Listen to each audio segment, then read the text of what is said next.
Self-love is not just a feeling. It's also about having a technique to be able to manage our feelings. We are physical beings, and we also very emotional beings. All through the day, we're oscillating between different feelings, depending on what's going on outside, that make us feel higher or lower. And then sometimes just what's we thinking inside also makes us feel higher or lower. We have to manage both those, our reaction to what's going on outside, and our reactions to ourselves, our inner voice and our moods. In managing emotions, the easiest technique is to be able to control our breath. In Yoga Shastras, it's written so clearly that the breath is what connects the body to the mind. And so when we consciously change our breathing, it helps us to get control, one, over our physical body.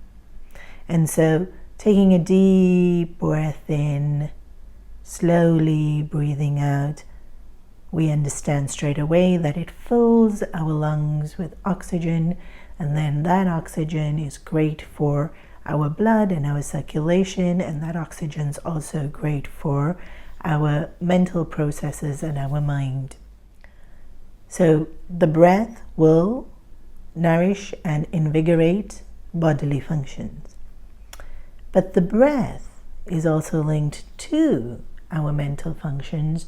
And so when we take a deep breath in and slowly breathe out, it also affects our thinking.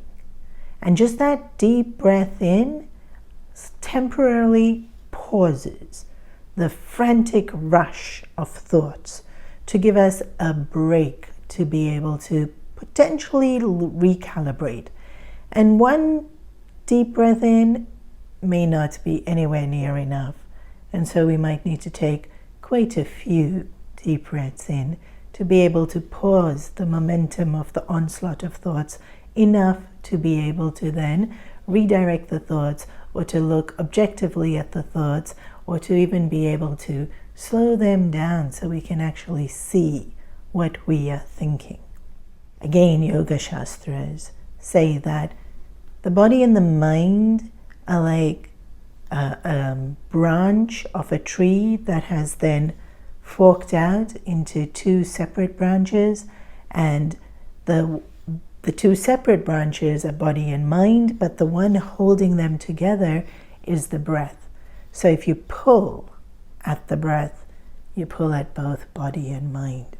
And it's, like I said, the easiest way to get a grip on managing emotions. It might not change the emotion, it may not solve the emotion, because to solve the emotion we will need knowledge.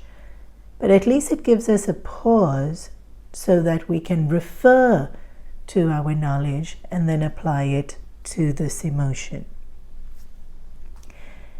In Yoga Shastra, there's so many techniques for us called pranayamas in controlling our breath. And some of these pranayamas are to wake us up, like I think it's called the fire breath or Kapalbharti, where it's dynamic and it's waking us up and it's propelling us into action. And it's quite a forceful, fast breath. And to do it, you have to be present in the moment, and the mind definitely does clear. There's other techniques like nourish, called alternative nostril breathing, where it's very slow and far more meditative. Lots of health benefits, lots of benefits to the mind because it's directing oxygen directly into the mind, and it's alternating so that both the left hemisphere and the right hemisphere are also getting enough oxygen and the whole brain is being vitalized. And because it's slow and because it's rhythmic, it's a little bit more calming down. If you know pranayamas, you can choose one and practice it. And if you don't know any pranayamas, you can just simply breathe in,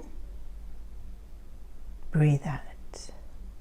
Breathe in, hold for like a second or two, breathe out.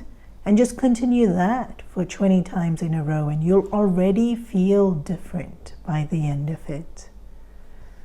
You can also Google and refer to any of the material that is available online, and we'll have one here suggested for you as well, if you would like something that's a little bit more familiar.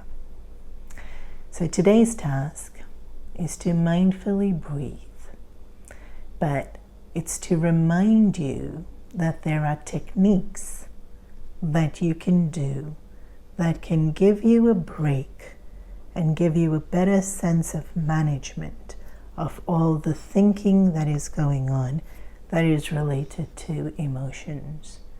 In everyday life, the emotions come and they sweep us away.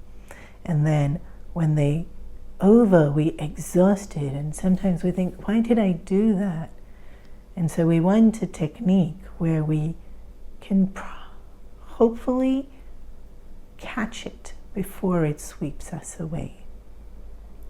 And to stop and breathe is such a technique.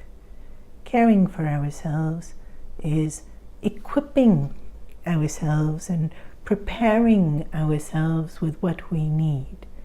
Learning these techniques when we're not horribly emotional makes us good at it so that we can use it when the emotions do attack. So today we're doing it as a way to learn it and to remind ourselves that it's a technique that we can use when we need it.